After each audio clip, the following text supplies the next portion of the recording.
Globo Esporte, oferecimento ATL, cobertura 100% digital em todo o Brasil.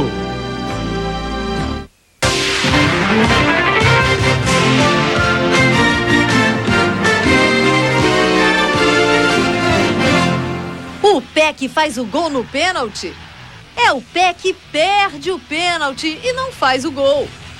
Que pecado! Que peninha!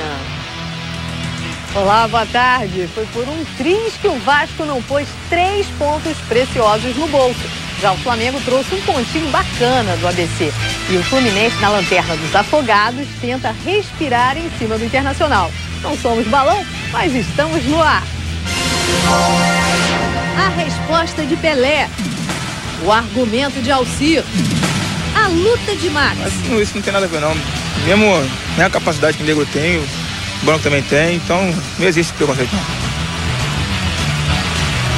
Pois é, a reportagem de ontem teve ecos em todo o Brasil. Daqui a pouco você vê a repercussão de um assunto quente, o preconceito racial no futebol brasileiro.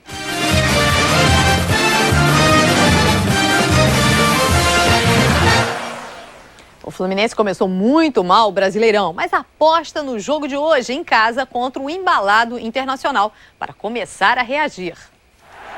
3 rodadas, uma derrota, um empate e uma goleada para o maior rival. O suficiente para que um time que já foi a sensação do Rio passasse a sofrer pressões da torcida. E para que o presidente Davi Fischel resolvesse se reunir com os jogadores antes do treino.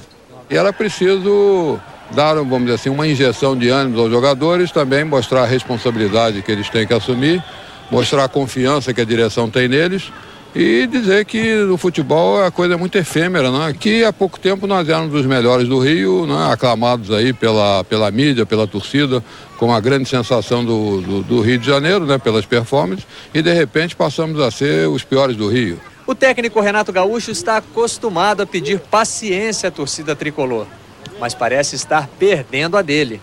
Da noite para o dia, as pessoas começam a achar que o time do Fluminense é ruim, que a comissão técnica não presta. Quer dizer, tudo muda no futebol brasileiro da noite para o dia. É uma palavrinha simples no futebol que melhora tudo. Vitória.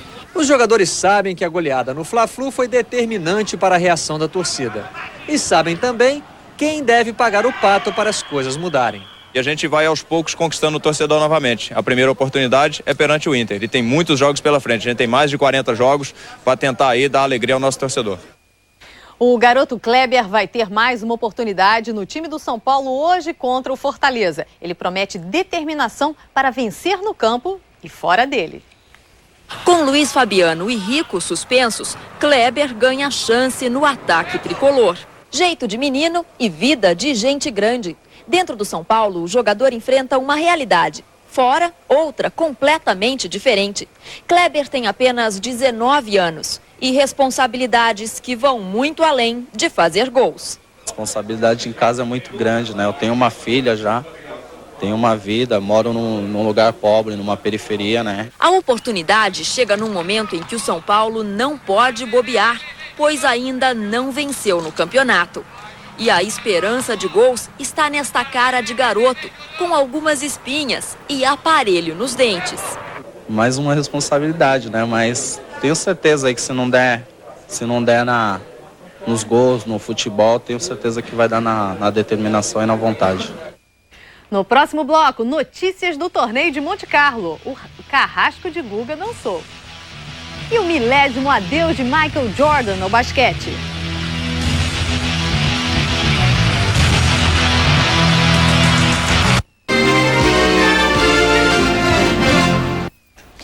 Ontem, Magnus Norman aprontou para cima de Guga no torneio de Monte Carlo, mas o sueco já arrumou as malas. Norman foi eliminado pelo italiano Filippo Volandri, de 21 anos. Volandri vai enfrentar Vincent Spadea nas quartas de final. Mais um adeus de Michael Jordan. Ao que parece, o maior jogador de basquete de todos os tempos se aposentou definitivamente. A despedida foi ontem na partida entre o time dele, o Washington Wizards, e o Philadelphia. Jordan mostrou a precisão de sempre nos arremessos. E não faltou a tradicional enterrada. 15 pontos para Air Jordan na derrota por 107-87. O momento mais emocionante da noite foi o pedido de "Fica Jordan" da galera. Ela vai sentir saudade. Polêmica no vôlei do Brasil. O técnico da seleção masculina, Bernardinho, não ficou satisfeito com as declarações do jogador Marcelo Negrão. Eu liguei pro Bernardinho, ele mesmo falou na imprensa, eu achava que ele não ia falar, posso treinar aí, não como convocado, não como jogador da seleção. E ele falou, você sabe que pra estar aqui tem que estar jogando o ano inteiro, você não jogou o ano inteiro, você foi assim, mas eu não quero ser convocado, não quero ir aí pra jogar, mas eu não culpo ele não, acho que ele é o técnico da seleção, vou culpar, falar o quê de um cara desse, né? Essas declarações de Marcelo Negrão pegaram Bernardinho de surpresa. O técnico da seleção brasileira masculina de vôlei se lembra muito bem do telefonema de Negrão há 2 meses. Mas o teor da conversa, segundo ele, foi bastante diferente. O teor da minha conversa com ele foi totalmente diferente. Foi de viabilizar a vinda dele, foi de, enfim, dar um jeito para que ele pudesse vir.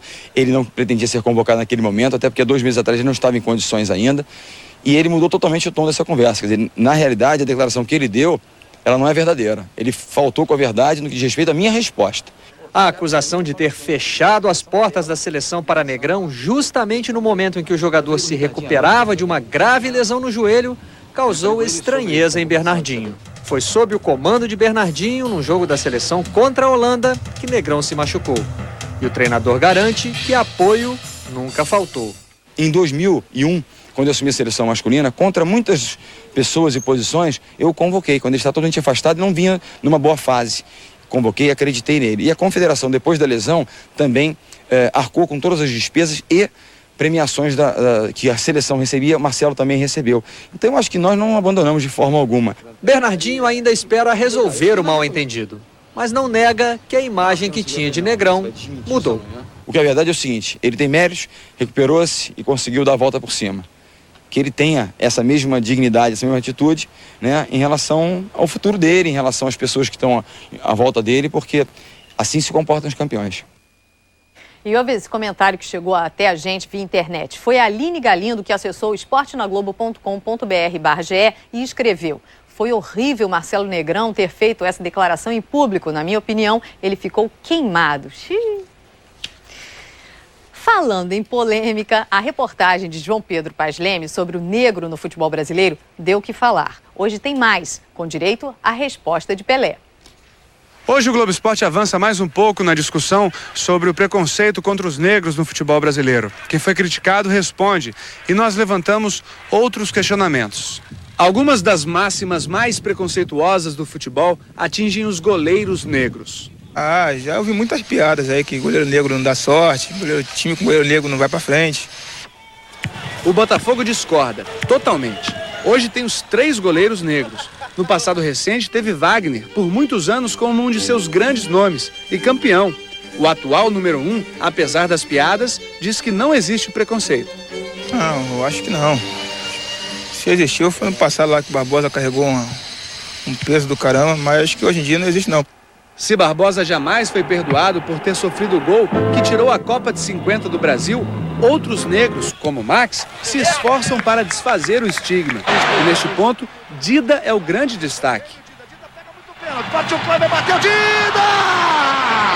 Kleber! Escassez maior é a dos treinadores negros. Ontem, Cláudio Adão acusou Evaristo de Macedo de tê-lo preterido por racismo. O Evaristo, isso já é de muito tempo atrás, ele é um racista, entendeu? Só falando assim. Você acha que ele é racista? Racista, vem as pessoas falando por trás, não, acho que tem que ser bem claro. É racista. Eu sempre tive um carinho por ele muito grande, sempre tratei ele muito bem, né? E só espero que ele se informe melhor e não diga tanta bobagem, tanta besteira. Alcir Portela, que foi auxiliar de Evaristo no Vasco, não acompanha a opinião de Adão. Felizmente, aqui no Vasco nunca ocorreu isso. Eu, particularmente, nunca passei por nenhuma discriminação. Porém, oportunidade que não é dada. Por que não é dada? Seria essa a pergunta. Não existe credibilidade. Eu acho que as pessoas não acreditam no homem negro. O negro tem menos oportunidade, mas não é só como técnico de futebol. É a verdade brasileira. Dados do Ministério da Educação mostram que dos alunos que concluem um curso superior, 80% são brancos. O analfabetismo é 3 vezes maior entre negros e mulatos, segundo dados do IPEA. Ontem, o principal acusado foi Pelé, o negro Pelé. Só bate bola na Casa Branca, rapaz. Vai bater bola na favela, rapaz. Você é preto, igual a gente, rapaz. E assuma. Só isso.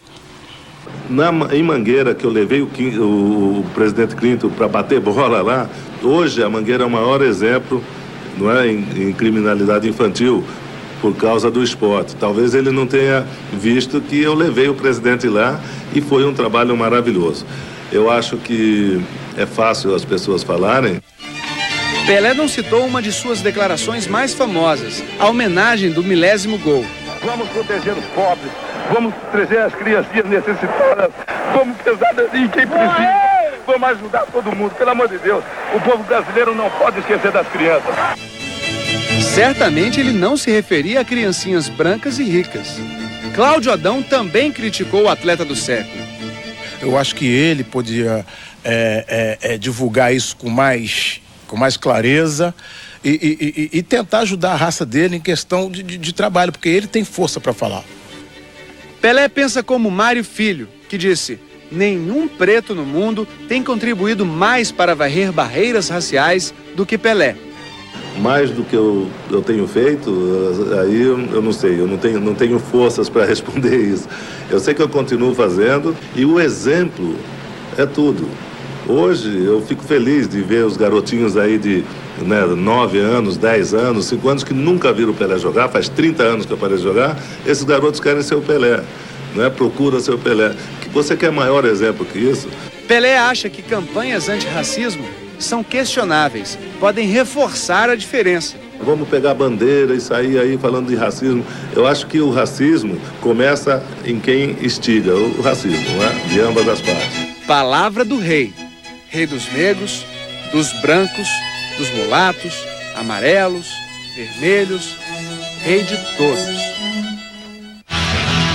Abaixe o preconceito. O negócio é bola na rede. E como tem no próximo bloco. 2003, oferecimento Rainha System, esporte no limite do prazer. Brahma, refresca até pensamento. Volkswagen, Gol, só pode ser ele. Coca-Cola, essa é a real. E Banco Itaú, feito pra você.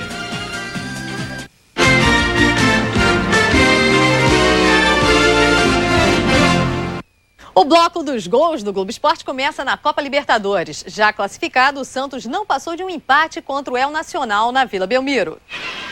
O Santos sai na frente. Ricardo Oliveira chuta, a bola desvia na zaga e entra. Falta para o El Nacional. A bola sobra para Xalá marcar com estilo. 1-1. Nas oitavas de final, o Santos enfrenta o Nacional do Uruguai.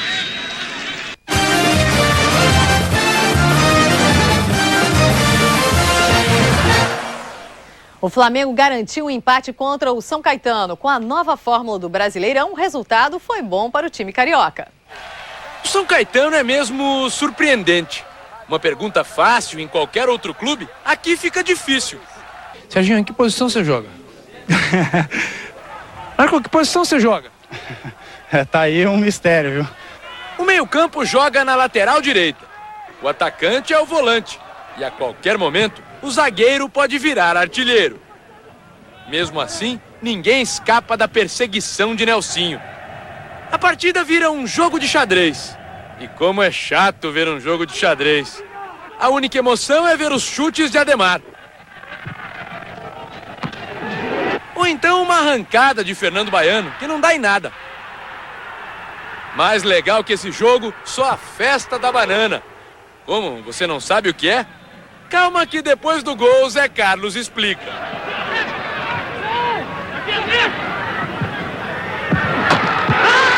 A plantação de banana lá no norte de Minas, que é Jaíba, é muito grande, então colocou como festa da banana, tem festa da abóbora e tem várias festas, então lá é da banana. Fernando Diniz, que não é nenhum banana, empatou o jogo na base da esperteza.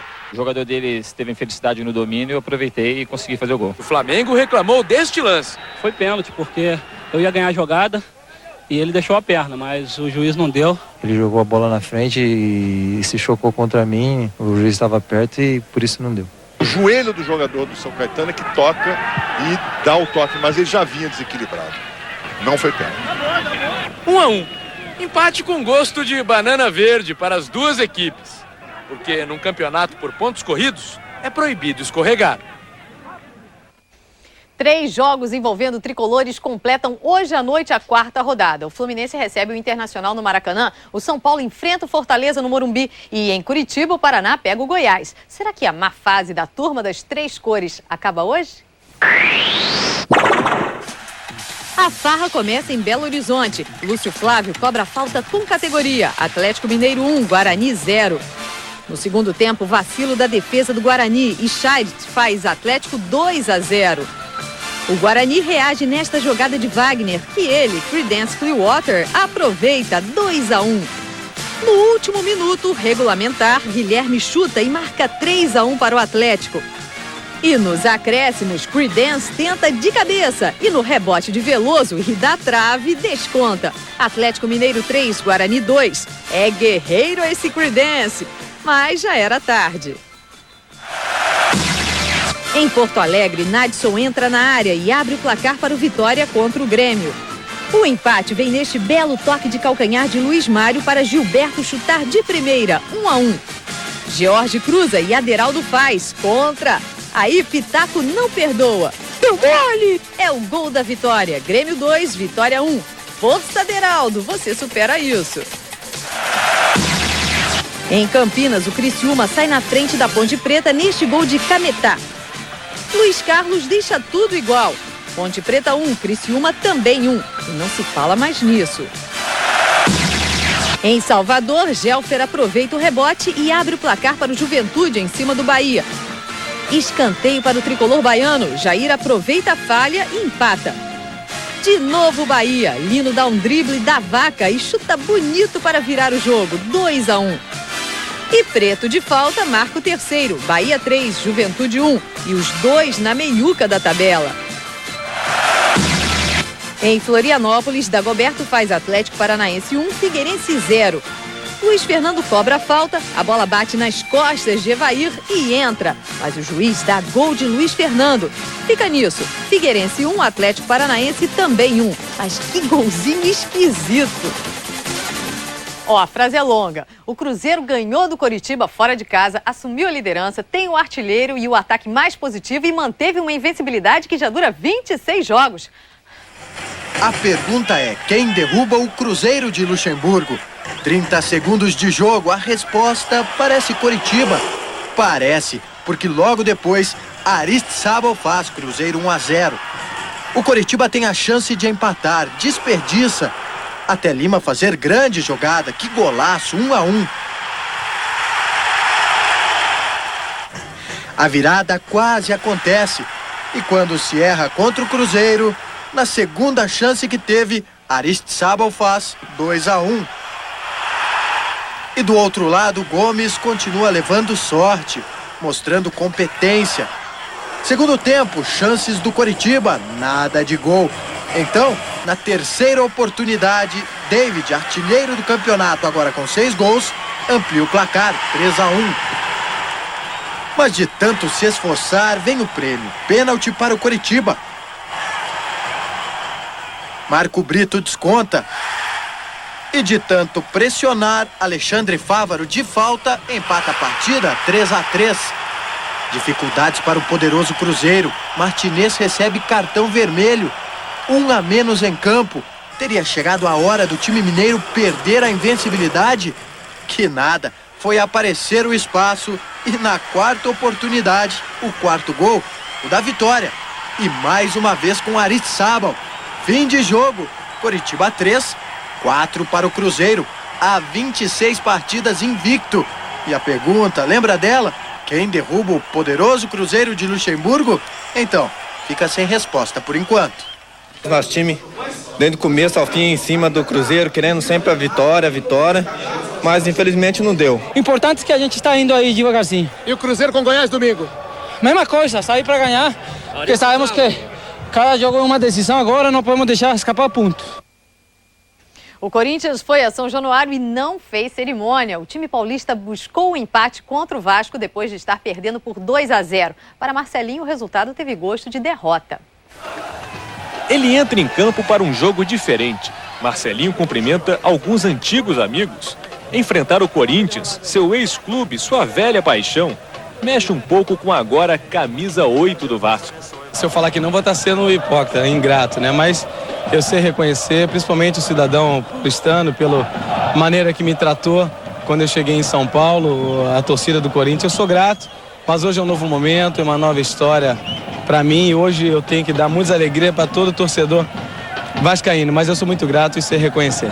De Marques, outro ex-corintiano, sai o passe para Marcelinho lançar Souza. É o primeiro do Vasco, aos 3 minutos. Depois que deixou o Parque São Jorge, Marcelinho jamais marcou um gol contra o Corinthians. Vontade ele tem, que o diga Fabrício. Recebe uma bomba no rosto na cobrança de falta. Até que acontece o que Marcelinho tanto esperava. Anderson faz pênalti em Russo. Quem pega a bola? Quem a torcida pede.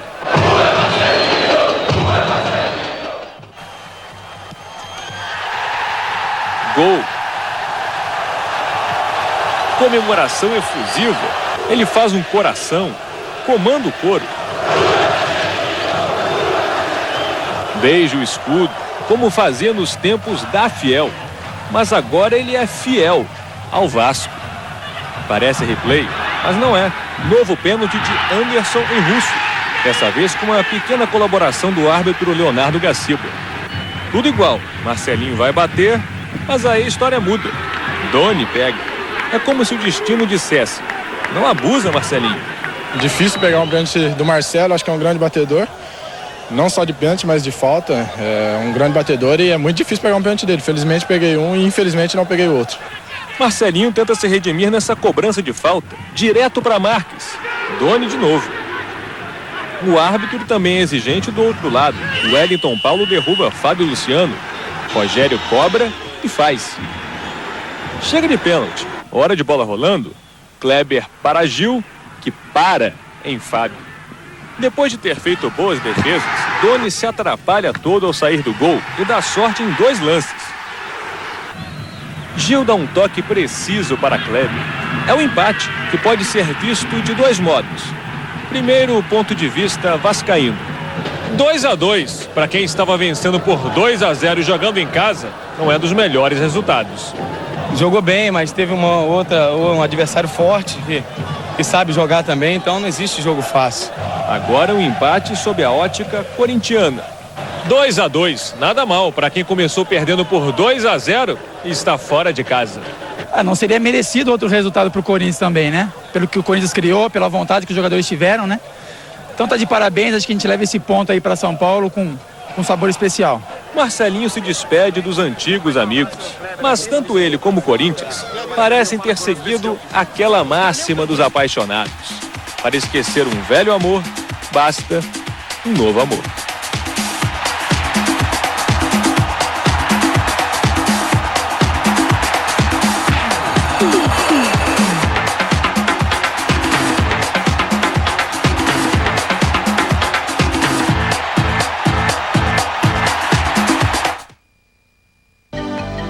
Globo Esporte, oferecimento ATL, cobertura 100% digital em todo o Brasil.